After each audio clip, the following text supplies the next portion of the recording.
नमस्ते। मैं राजेंद्र कुमार, सह-आचार्य राजनीति विज्ञान, राजकीय कला महाविद्यालय सीकर। पिछली कक्षा में हमने स्वतंत्रता का अधिकार, जिसमें अनुच्छेद 20 द्वारा प्रदत्त अपराधों के लिए दोष सिद्धि के संबंध में संरक्षण पर चर्चा की। उसी क्रम को आगे बढ़ाते हुए आज हम अनुच्छेद 21 में प्रदत्त प्राण और दैहिक स्वतंत्रता का संरक्षण पर चर्चा करेंगे।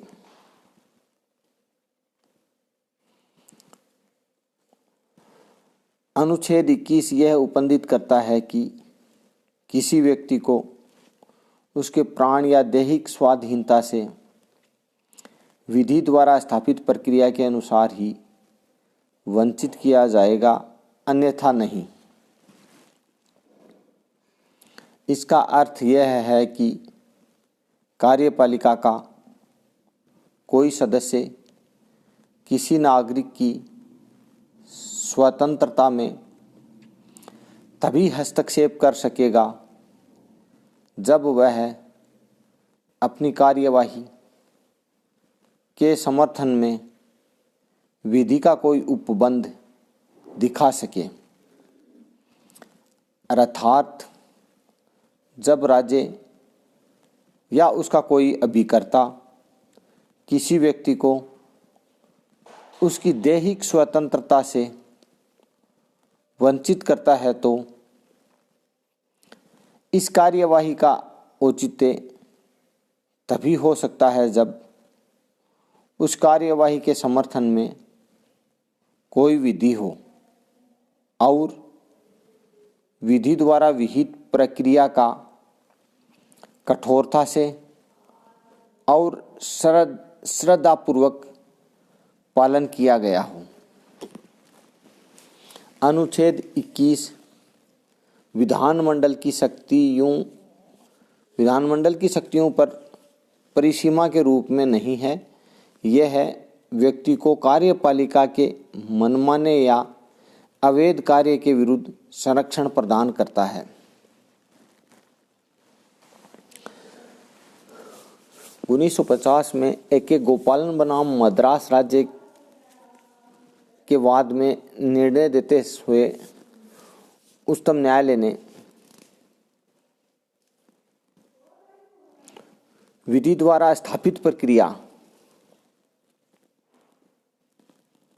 प्रोसेस एस्टैब्लिश्ड बाय लॉ के सिद्धांत को अपनाया। A.K. गोपालन के मामले में उच्चतम न्यायालय ने यह महत्वपूर्ण वक्तव्य किया था कि अनुच्छेद 21 केवल कार्यपालिका के कृत्यों के विरुद्ध संरक्षण प्रदान करता है, विधानमंडल के विरुद्ध नहीं। अतएव विधानमंडल कोई विधि पारित करके किसी व्यक्ति को उसके प्राण एवं दैहिक स्वतंत्रता से वंचित कर सकता है।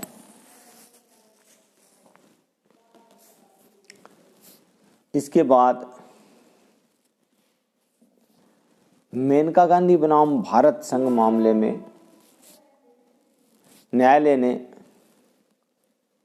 अमेरिका के दृष्टिकोण को अपनाते हुए समयक विधिक प्रक्रिया अर्थात ड्यू प्रोसेस ऑफ लॉ या विधि की उचित प्रक्रिया के सिद्धांत को अपनाया। मेनका गांधी के मामले में, या यूं कह सकते हैं मेनका गांधी बनाम भारत संघ मामले में, उच्चतम न्यायालय ने गोपालन के मामले में दिए अपने निर्णय को उलट दिया और यह निर्णय दिया कि अनुच्छेद 21 न केवल कार्यकारिणी के कृत्यों के विरुद्ध वरन विधायिका के विरुद्ध भी संरक्षण प्रदान करता है। विधानमंडल द्वारा पारित किसी विधि के अधीन विहित प्रक्रिया जो किसी व्यक्ति को उसके प्राण एवं दैहिक स्वाधीनता से वंचित करती है, उचित, युक्तियुक्त एवं नैसर्गिक न्याय के सिद्धांतों के अनुरूप होनी चाहिए। इस तरह से उच्चतम न्यायालय ने मेनका गांधी बनाम भारत संघ मामले में गोपालन के मामले में दिए गए अपने निर्णय को बदल दिया और तब से ड्यू प्रोसेस ऑफ लॉ, विधि की उचित प्रक्रिया के सिद्धांत को अपनाया जाता है। यहाँ एक बात और है और वो ये है कि आपात उद्घोषणा और दैहिक स्वतंत्रता, या यूं कह सकते हैं कि आपात उद्घोषणा के समय दैहिक स्वतंत्रता के अधिकार की क्या स्थिति होती है। 44वां संविधान संशोधन अधिनियम 1978 द्वारा अनुच्छेद 359 में संशोधन करके यह स्पष्ट कर दिया गया है कि अब भविष्य में अनुच्छेद 21 में प्रदत्त दैहिक स्वतंत्रता के अधिकार को राष्ट्रपति के आदेश द्वारा आपातकाल में भी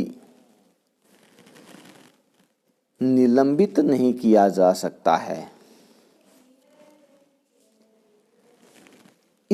इस संशोधन के परिणाम स्वरूप अब आपातकाल में भी कोई व्यक्ति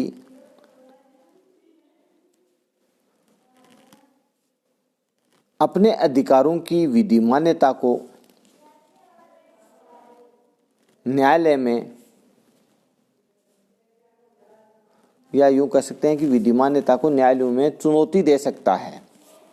इस तरह से अब आपातकाल के अंदर अनुच्छेद 21 द्वारा प्रदत्त दैहिक स्वतंत्रता के अधिकार को आपातकाल की उद्घोषणा के साथ ही निलंबित नहीं किया जा सकता। इसको न्यायालय में चुनौती दी जा सकती है। धन्यवाद।